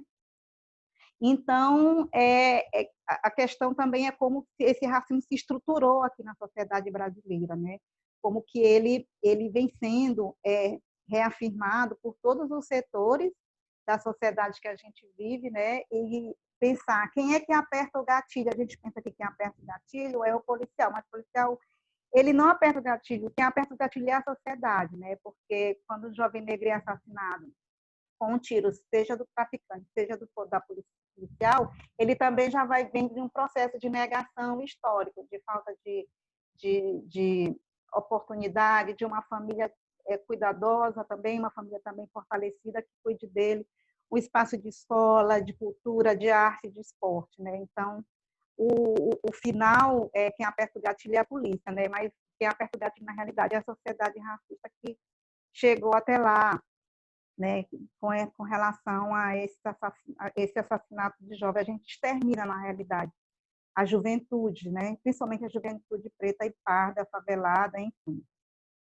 Então, também desse lugar, de repensar também, né, em meio também a uma pandemia, em meio também a eleições que vai vir agora, eleições que vai vir ano que vem, também, né, de como recompor essas forças também, né, de como ter ter também cochilado um pouco, né, e ter perdido, e tá tendo tantas perdas, tantos retrocessos nesse momento que a gente está vivendo, né?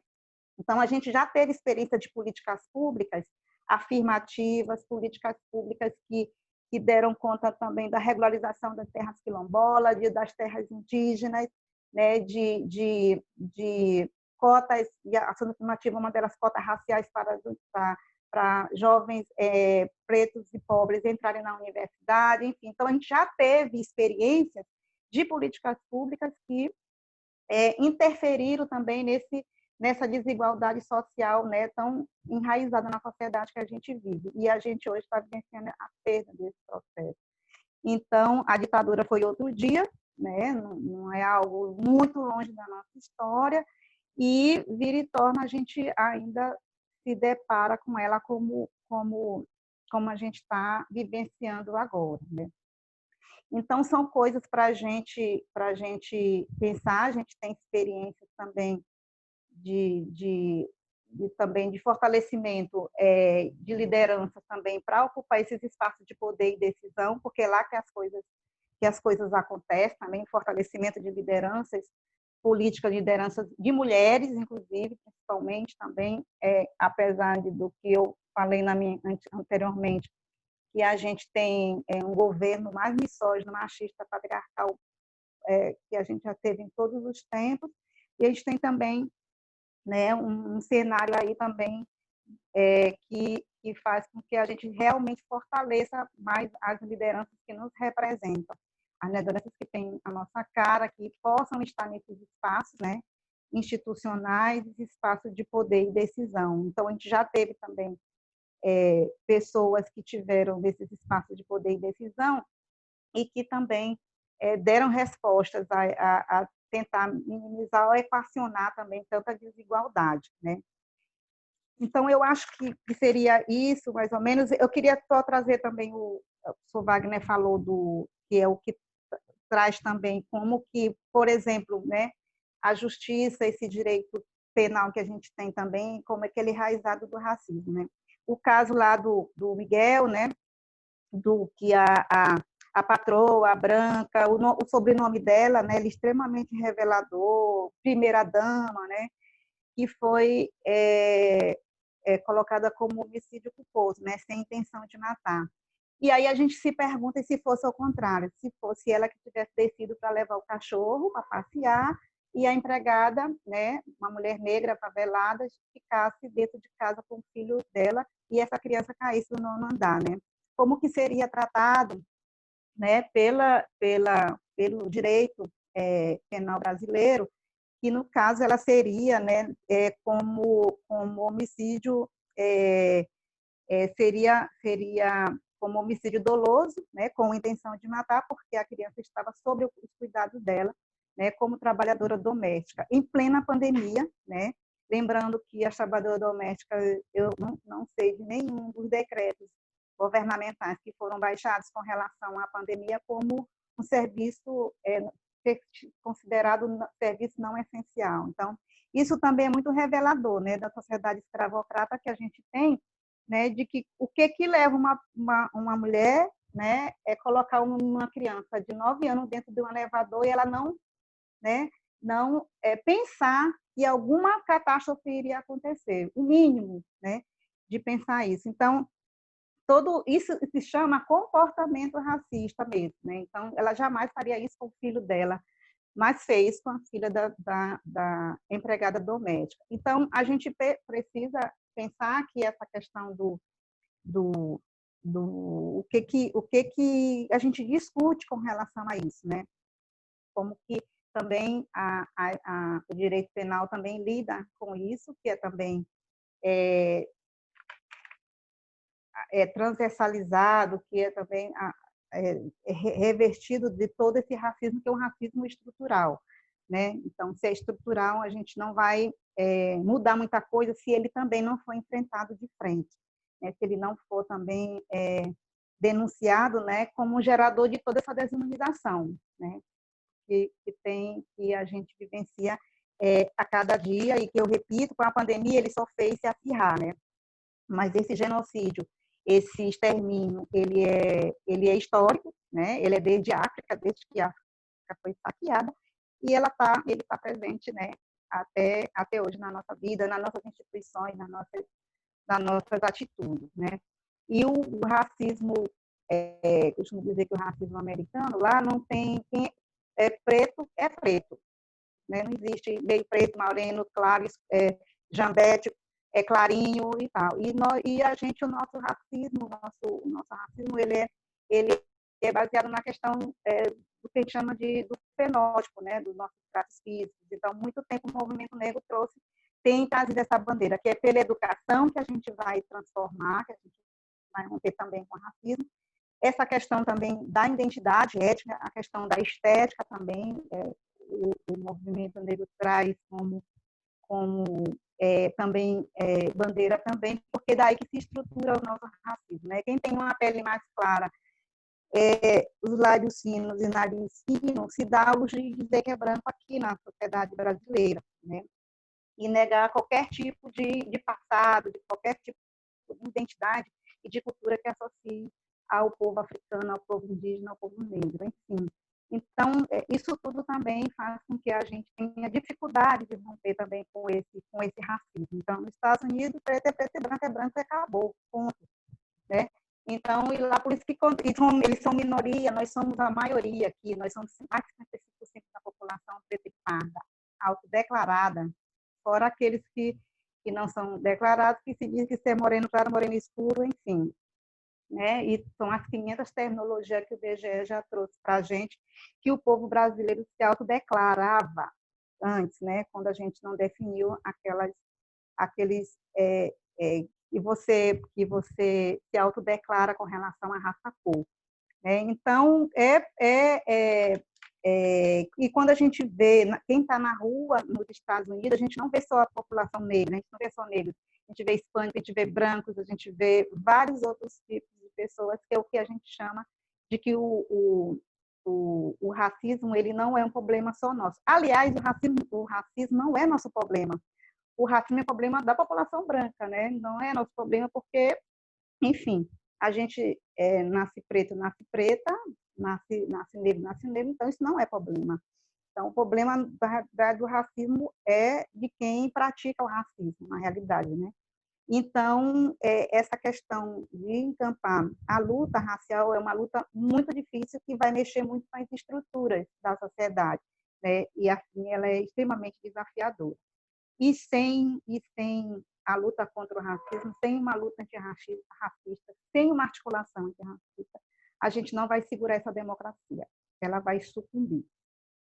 Bom, eu acho que é isso. Obrigada. Quero agradecer muito a vocês, porque além de ser um grande aprendizado, é um grande chacoalhão para a luta. Então foi muito prazeroso, uma catarse mesmo ouvi-los. E a gente está recebendo aqui várias perguntas. Em razão do tempo, eu queria propor uma dinâmica, vamos ver o que vocês acham, de lermos as perguntas que são gerais, de 2 em 2, e aí eu abro, dando um tempo de 4 minutos para comentários gerais de cada um de vocês, e depois eu direciono as pesquisas específicas. Então agora são 8h25, né? A gente teria um tempo de 15 minutos aqui para esse primeiro bloco. Pode ser? O que vocês acham? De 2 em 2 é possível? Pode. Se tiverem alguma sugestão também. Eu acho que o professor Wagner caiu. Ah, não, está aqui. Só a imagem que está fechada. Tá bem. Bom, então eu vou ler aqui a primeira pergunta. Tem 2 perguntas aqui. A gente vai fazer só 2 blocos de perguntas, tá? A primeira, o Marco Aurélio enviou, ele pergunta o seguinte: quais perspectivas de mudança em um mundo em que 2.000 dos 7 milhões de pessoas detêm quase 50% da riqueza mundial, e no Brasil, onde quase a metade da riqueza nacional se encontra nas mãos de 3% da população? Então, assim, as perspectivas de mudança em virtude dessa concentração absurda, né? E a outra, aqui é um comentário do Aziz Júnior, tem muito a ver até com a fala do professor Wagner. Diz o seguinte: a pandemia acirrou nossas desigualdades. E Bolsonaro, por incrível que pareça, escancarou essas contradições ao dizer que a população tinha que ir para a rua, voltar a trabalhar, abrir o comércio, enfim. A professora Lúcia falou disso, ele elogia também aqui. Acontece que mesmo se o governo federal ajudasse a narrativa do isolamento social, como fazer isso nas comunidades e nas favelas, onde em muitos casos só existe um cômodo da casa? Dentro dessa perspectiva, quero fazer as seguintes perguntas. O que o Brasil tem de diferente em relação a outros lugares do mundo, onde a discriminação racial foi e é bastante intensa, como Estados Unidos e África do Sul? Eu acho que é uma pergunta mais direcionada à Lucinha, né? Mas quem quiser também. Vários estudos têm indicado que as democracias são piores que as ditaduras no combate à Covid. Queria saber a opinião dos nossos debatedores sobre esses assuntos. Então, eu vou passar aqui a palavra, dando 4 minutos para cada um, pode ser? Então, agora 8h28. Quem quiser começar? Pode ser a professora Lucinha, pela questão... Pode ser, tranquilo. Bom, eu acho que eu já um pouco tentei explicar, né? Essa questão, a questão do isolamento social, mesmo a gente tendo um presidente genocida e que parte da sociedade, mídia, os profissionais de saúde, especialistas, colocam uma coisa e ele o tempo todo faz isso proporcionadamente por conta dessa visão mesmo dessa necropolítica mesmo, né? De que as pessoas têm que morrer mesmo, tem que então de pensar nesse pensamento, nessa postura extremamente genocida de totalmente desumanização. Então, as pessoas, né, a população, principalmente aquela que tem tido pouco acesso à informação, não vai saber o que fazer, né? Então, são duas mensagens diferentes e antagônicas, né?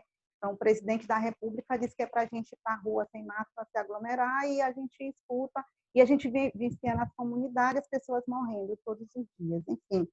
Então, essa questão do isolamento, realmente, ela é extremamente desafiadora, né? Para quem mora no barraco, com 2 cômodos, enfim.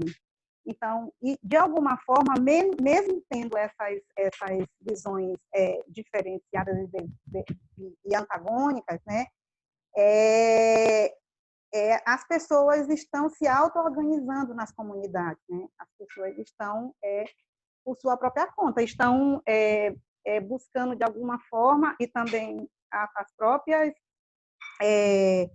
políticas públicas, as próprias organizações de base, elas estão também, a organização da sociedade civil também, um pouco que apoiando essas comunidades, né, com relação a ter espaço de isolamento, que nas suas casas não tem condições de ter, de chegar algumas, pelo menos as unidades básicas de saúde, que está mais perto da população, a própria atenção básica também da política de assistência social. Então, tem também um movimento também de apoio, de suporte a essas comunidades, né? Então, eu acho que mesmo que a gente tenha essas duas mensagens, há ainda, né, um processo também de perceber. É claro que o ônibus, quando a gente estava falando do ônibus, para mim, aquela imagem de navio negreiro, as filas da Caixa Econômica ali, quem é que está naquela fila, quem é que está indo para as feiras, quem é que está pegando ônibus, quem está indo para as ruas, enfim. Então, é a população preta pobre, né, a população negra que está lá desempregada, enfim. Então, eu acho que esse é o diferencial também de um foco, de um gestor público, que ele passa somente uma mensagem, né? Isso também não é eu que estou falando, os especialistas colocam, quando o gestor público ele passa uma mensagem assertiva, uma mensagem segura para a população, essa população ela se move mais, né, com relação a esses cuidados, a esse autocuidado e essa autoproteção.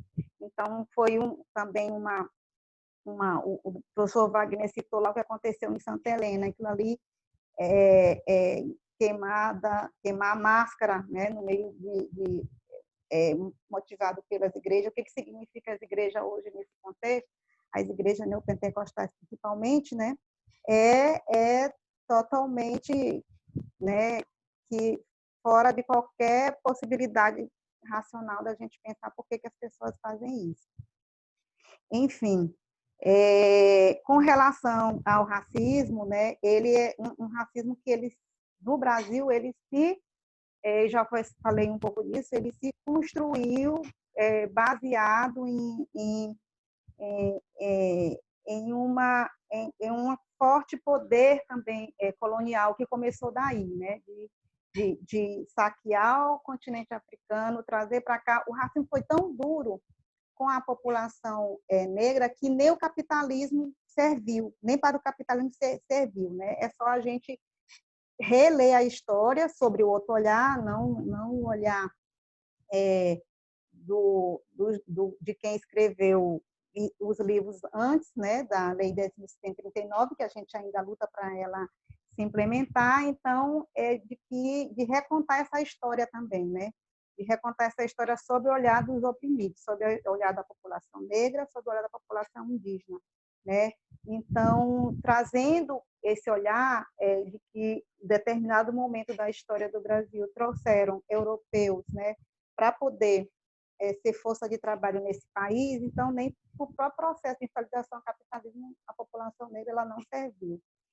Então, é toda essa história construída, né, e a história também de recontar essa história sob o nosso olhar e de fortalecer a identidade étnica, é também essa bandeira de fortalecer o processo de educação, a cultura, a arte, recontar da onde que a gente veio e que identidade é essa, é um dos caminhos também que tem sido a nossa bandeira, né, de que a gente é um povo com culturas diversas e que a gente precisa valorizá-las de forma igual, não somente no olhar do colonizador, do europeu, né? E não somente as bases de traços éticos, não somente nas bases da cor da pele, mas de toda uma história, de toda uma cultura. Então, isso fragiliza muito, né, a luta contra o racismo, né? Esse processo de construção dessa história, né? Eu acho que meu tempo já foi, né? Aí, enfim, mas é mais ou menos isso que eu respondi alguma, mas não toda, mas eu deixo também para os colegas. Obrigada, professor Marcelo. Bom, como eu falei no começo, a coisa política e a coisa da educação são de extrema complexidade, né? O que é isso que é educação, né? É isso que está sendo dito lá na escola para as crianças, é exatamente o incentivo. A escola está incentivando as crianças a concorrerem entre si, a tornarem-se melhores que as outras, a passarem por cima das outras, e em cima de uma noção de conteúdo, uma noção de Enem, que empobrece a leitura, que, como eu já falei, destruiu o livro. Ou seja, nós estamos num caos que nós construímos indo para o dia a dia. Nosso fazer diário de ir para a escola, de ser diretor da escola, de ser professor, aquele funcionário que eu falei, aquele professor da UFMA que eu falei, nessa nossa prática diária nós estamos construindo esse caos, estamos favorecendo isso. Como o Wagner colocou, né, queria pegar aquele gancho do que ele tinha falado, nós não saímos da ditadura porque fizemos movimentos libertários. A própria ditadura encerrou-se por si. A própria ditadura liberou, né, e logo em seguida veio outro governo, né, logo no início do desastre, que foi o governo Sarney, né? Ou seja, a nossa história é difícil de contar. Essa comparação que o Wagner fez com a Argentina, com o Chile, né? Provavelmente nossa história seja mais difícil de contar do que em vários outros lugares.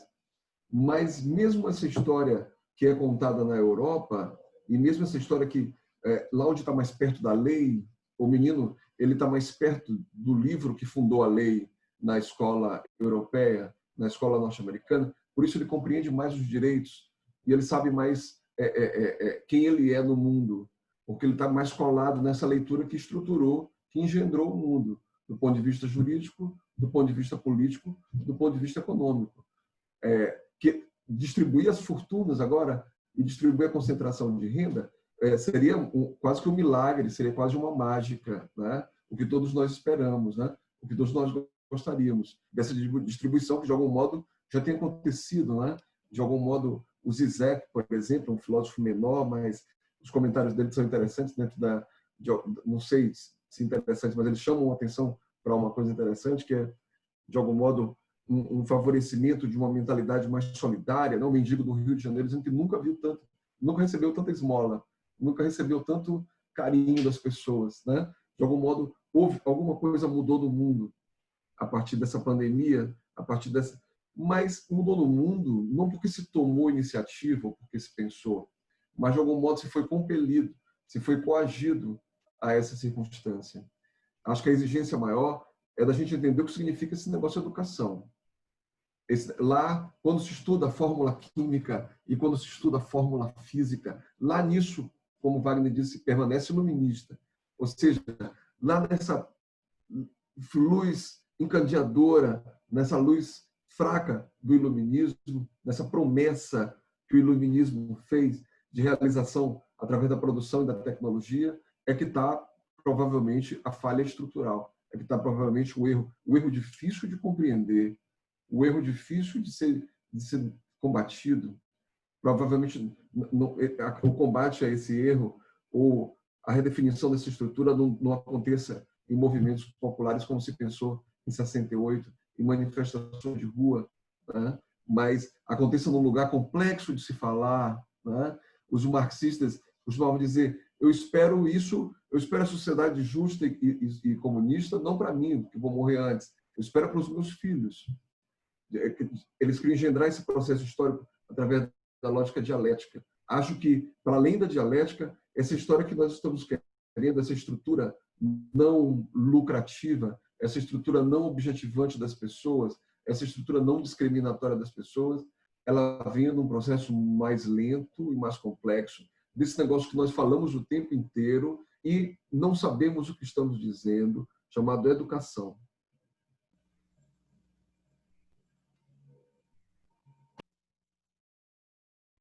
Perfeito.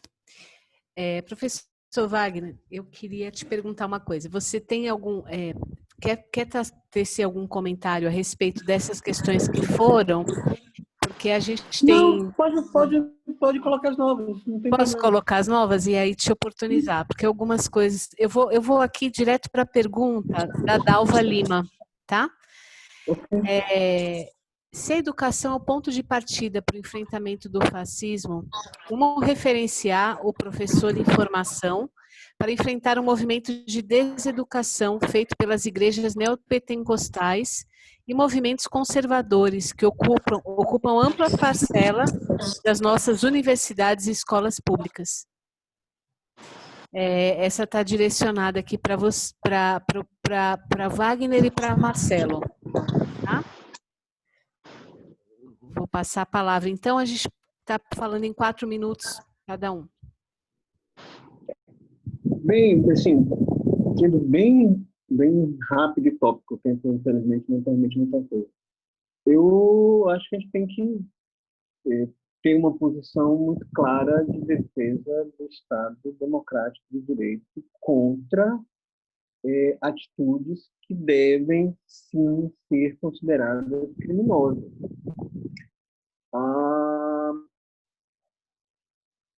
E genocidas, né? De maneira que a questão aqui no Brasil já passou, né? Eu até achei interessante a pergunta do Aziz Júnior sobre como é que você garante, etc. E tal. Infelizmente, era um debate para ter sido feito no início, né? E, na verdade, a melhor resposta que foi dada à pandemia no mundo é da Nova Zelândia, que é uma democracia comandada por uma mulher. A Nova Zelândia, inclusive, já abriu bares. O pessoal, hoje à noite, sei lá que horas é na Nova Zelândia, deve ser de manhã, provavelmente. Mas ontem à noite, daqui a pouco, a pessoa pode ir num bar, bater papo com os amigos e conversar. Né?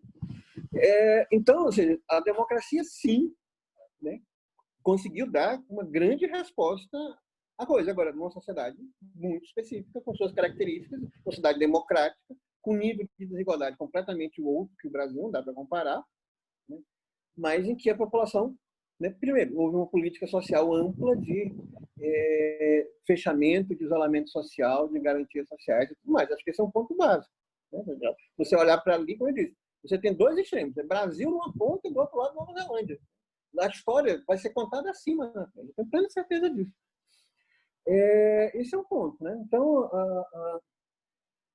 e aí, ou seja, a democracia precisa se defender. Quando eu dei o exemplo de Bolsonaro, né, falando recorrentemente em defesa da ditadura, defesa da tortura, e o Congresso Nacional, a Câmara dos Deputados, deixou que o cara permanecesse falando e defendendo esse tipo de atitude, é exatamente o que eu comparei com o Chile, comparei com a Argentina e tudo mais, exatamente para dizer o seguinte: não podemos mais, né, admitir, né, e considerar normal e válido, né, na sociedade brasileira o compromisso com o conservadorismo, com a elite, com a escravidão, com o racismo. Né? É preciso, sim, defender a democracia e ser intolerante com esses pessoal. A democracia precisa de instrumentos para se defender.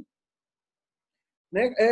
Não dá para pura e simplesmente ser leniente com a coisa. Eu há anos, acho que eu e Emília Azevedo, que é do jornal Verde Fato, a Rejane e o movimento que faz lá do Grupo do Tambor, somos dos poucos chatos que há anos, há mais de 10 anos, antes inclusive da eleição de Jackson Lago, governador do estado do Maranhão, coloca o dedo na ferida do famoso Convento das Mercês no Maranhão, que o Sarney transformou no mausoléu dele. Né?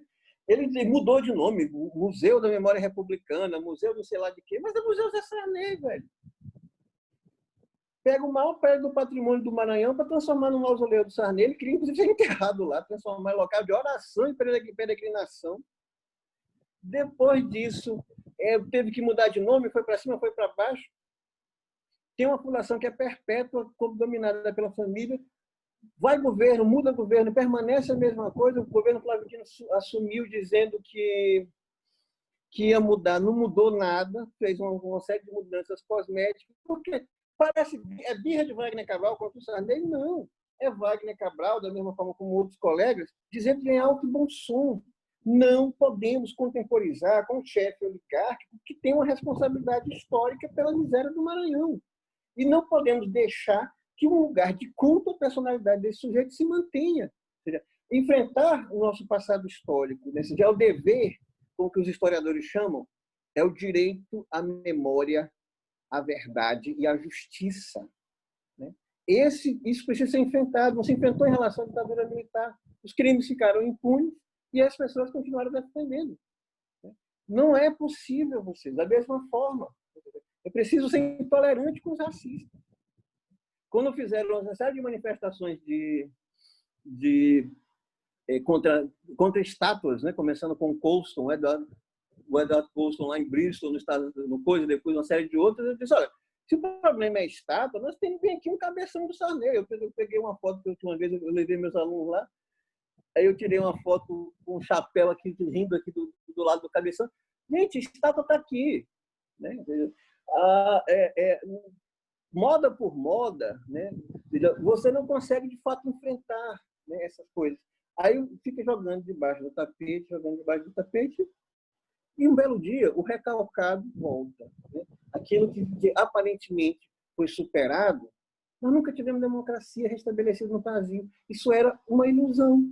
Hoje se sabe disso muito bem. Então você tem que rever a própria história recente do país, 30 anos de redemocratização, final da ditadura, Sarney, constituinte, movimentos sociais, dizer: olha, isso aqui em muito é um castelo de cartas. Né? Não se trata do povo brasileiro conquistando e entrando em democracia, se trata sempre de um jogo que pode ser a qualquer momento desmontado, como foi e está sendo. Né? Então, saber que a democracia não existe como coisa, a democracia é uma experiência social, é prática social cotidiana. O combate ao racismo é prática social cotidiana. A luta contra o fascismo é de todo santo dia, toda santa hora, em qualquer espaço, né? Como a gente Como eu sou professor, né, obviamente, sempre chama a brasa para minha sardinha. É uma luta da educação, mas é uma educação de uma forma ampla, em todos os espaços, em todos os territórios. É isso, desculpe ter falado muito. Sim, professor Marcelo. Eu concordo com o Wagner, né? É educação. Só que eu acho complexo isso que a gente chama de educação, né? Aí tá, vamos tirar o nome das ruas. Esse nome de general de rua e marechal da ditadura, além de a gente não ter revestido o processo, não ter encerrado a ditadura por nosso braço, da ditadura ter se auto-destruído ou entre aspas, né? Encerrado por sua própria conta, além de a gente não ter participado desse processo, a gente ainda tem desse processo de interpretação errada, né? Continua com os nomes das ruas e continua com esse respeito àquelas autoridades que montaram esse Estado, né? E aí, isso que Wagner está chamando de educação. Ora, isso aí é a luta diária, cotidiana, mas uma luta diária, cotidiana, que não tem a ver, acho, só com essa exposição de fatos, com esse elenco de fatos. É claro que esse grupo de cães que assumiu o poder, né, nesse país é evidente, é óbvio. Eu participei de um encontro promovido ali pelo pessoal do Flávio Dino, onde o discurso parecia, como é que chama, diálogos insurgentes, né? Parecia ali uma autoinflação do discurso anti-Bolsonaro. Não há necessidade, eu acho, para nós minimamente estamos pensando a questão política nossa, que nós que temos um mínimo de educação, ver que esse grupo de cães que assumiu esse governo aí é meio que óbvio, né? Elencando fato, acho até cansativo esse elencamento de fatos aí. Acho que sim. O que é isso que é educação, né? O que é repensar a metodologia? O que é repensar o conteúdo? Eu lembro do professor William Reis, grande professor do Departamento de Arte, e ele fazendo uma palestra lá em Chapadinha, num projeto de extensão nossa, e ele começava fazendo um gesto de metralhadora, de que estava atirando nas professoras, né? Um auditório, uma quadra da escola lotada ali com mais de 200 professoras, e ele fingindo que estava atirando de metralhadora e fazendo aquela cena, não é, retórica. E depois ele diz: vocês imaginaram se alguém entrar com uma metralhadora e se alguém entrasse com uma metralhadora e matasse as crianças de vocês na escola? Aí depois ficou todo aquele silêncio profundo, né, diante daquela eloquência dele. E ele diz: pois vocês fazem isso todo dia. Quer dizer, é o andamento dessa pedagogia. É complexo esse lugar. Formular um discurso antirracista e antifascista no dia a dia, ensinar alguém a dizer: não, esse cara aí é uma ótica de um animal. É simples isso, de alguma maneira simples. Agora, modificar um pensamento histórico, como tanto o Wagner como o Lucinha disseram, que vem de longe, né? Vem de uma estrutura, é lá nessa sala de aula que a gente estuda, achando que Duque de Caxias é herói, achando que a história realmente está dizendo aquilo que aconteceu, achando que aquela ótica sobre a matéria é a única que foi dada por aquele grupo de franceses ali, ingleses, Lavoisier e etc. E que essa incorporação desse pensamento europeu, que a gente chama de educação, que é o conteúdo da nossa escola, e isso seja a educação, né? Não temos nada de Yorubá, ninguém sabe nada de Yorubá na escola, e ninguém aprende nada de Nagô na escola. Mas nós aprendemos como a matéria foi pensada pelos franceses e pelos ingleses, como a energia foi pensada pelos franceses e pelos ingleses. Essa violência é sutil, é difícil de ser percebida, porque exatamente é o que a gente chama de educação. A minha filha está aprendendo lá. A única possibilidade de pensar sobre a matéria, dada por uma meia dúzia de europeus, e que fez o pensamento científico e tecnológico, a única maneira de pensar sobre a história, a única maneira de pensar sobre a língua, pensada a partir de um núcleo eurocêntrico que monta e estrutura seu currículo, que monta e estrutura sua escola, Dalva, e fez a pergunta, e nós chamamos isso de educação. Estamos contentes quando ela é aprovada, e quando ela diz na letra A lá que Duque de Caxias é herói, e quando ela diz que a matéria é só aquilo mesmo que foi dito pelo pensamento europeu, e que a energia é só aquilo mesmo que foi dito, nós comemoramos que a memória dela foi adestrada a corresponder àquele conjunto de respostas, e agora ela vai entrar no Enem, vai entrar numa faculdade, que vai continuar o processo de adestramento. Então, vejam, é extremamente complexo esse negócio, não pode ser decidido em debates simples, né? não pode ser proposto uma luta cotidiana, uma luta diária, um movimento. Sim, todas essas coisas têm que estar, né? E esse movimento negro, que a Lucinha faz parte, e que o Wagner faz parte, e que é forte no Maranhão, o que ele faz? Ele relê, ele fornece uma nova hermenêutica. E isso deveria ser o cotidiano da escola. Aquele menino que ele é nagô no cabelo, ele é iorubá no cabelo, ele é timbira no cabelo, na pele. Ele precisa ser timbira e iorubá no pensamento, no comportamento, nas atitudes sociais, né?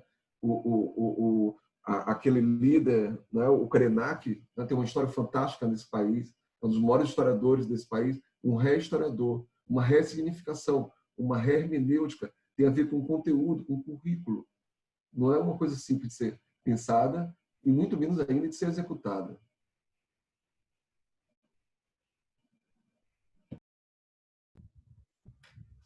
Nossa, muito bom ouvir vocês. De uma grande felicidade mesmo, professor Marcelo, professora Lúcia, professor Wagner.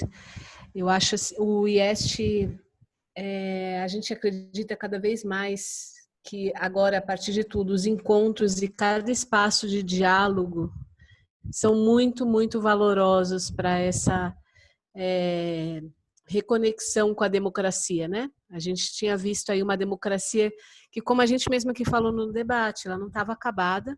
Era uma democracia, enfim, liberal, aquela posta, mas isso a gente vê quantas questões a serem aprofundadas os debates de vocês nos trazem e quanto é caro e valoroso para nós aproveitar, então, reapropriar esse espaço de mídia, gerar encontro, gerar essa reflexão que alimente nossa luta cotidiana e também ter esse orgulho, assim, vocês representam muito também do pensamento da luta viva, da ação, da ciência, enfim, dos saberes interligados no que o Maranhão tem a oferecer politicamente para todo o Brasil.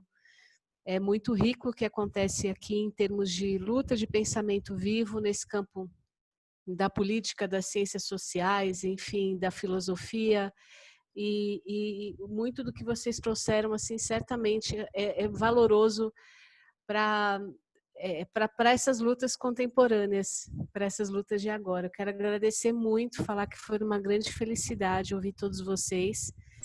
Tem outras perguntas, mas que, em razão do tempo, acabaram não vindo. E quero rapidamente passar a palavra, se vocês quiserem encerrar, trazer alguma palavra final, tá bem? Professor Wagner, tá aberto o microfone, quer falar uma coisa? Posso? Pode, Lúcia. Tá. Primeiro, assim, agradecer, né? Agradecer, rever também algumas pessoas e que como a gente possa sair dessa também mais fortes, né? Mais fortalecidas, um pouco mais também esperançosos, né? Por um mundo, por uma sociedade melhor. Eu espero que sirva para alguma coisa, esses momentos que a gente tem vivido, que a gente tem passado. Eu estou muito preocupada com a saúde emocional das crianças, né? Eu tenho sobrinhos lindos, tenho filhos de amigos e amigas. Ontem eu assisti uma live das meninas de filhas de duas grandes amigas, de Janaína e de Larissa. Então, elas trouxeram também coisas que a gente não escutava muito, né? A gente não estava muito querendo saber o que se passa na cabeça da menina. Então, eu estou muito preocupada com a saúde emocional da menina, como que eles vão voltar também, né? Sair dessa. Enfim, e só agradecer. Agradecer também, a gente vai estar sempre por aí, ou nas lives, ou nas ruas. Espero que brevemente a gente possa estar na rua, se abraçar, se olhar, conversar na mesa do bar, né? Onde a gente possa também trocar ideias e se fortalecer também, né? Então, o que seria de nós também sem o SUS e também sem as redes sociais hoje nessa pandemia, né? Então, que bom que a gente tem conseguido se conectar com as pessoas e com outras ideias, outros pensamentos através dessas redes sociais, que às vezes é uma coisa boa, uma coisa ruim às vezes, mas nesse momento está sendo é bem interessante. Eu queria agradecer na pessoa de Camila também, né, que fez o convite, dizer que Sandra Torres presente quando eu olho ela na minha vida, no meu coração, na minha formação de mulher feminista também. A mãe dela tem muito contribuição na minha vivência, na minha experiência, né? Então, eu estou à disposição também. Tem muita coisa para a gente conversar. Eu estava olhando aqui os comentários. É uma conversa que não se esgota. Porque, como Vivi fala, não é uma conversa que a gente está vivendo no dia a dia. Então, todo dia acontece alguma coisa, né? Todo dia a gente acorda e diz, meu Deus do céu, o vírus já foi embora? Não. O que a gente vai fazer hoje, né? Então, são coisas do nosso dia a dia, da nossa experiência, nossas escutas, né, e das nossas leituras, né, enfim. Eu estou aqui à disposição. Muito grata, por momento, pela troca. Com dois Marcos e Wagner também. Muito grata pelo aprendizado.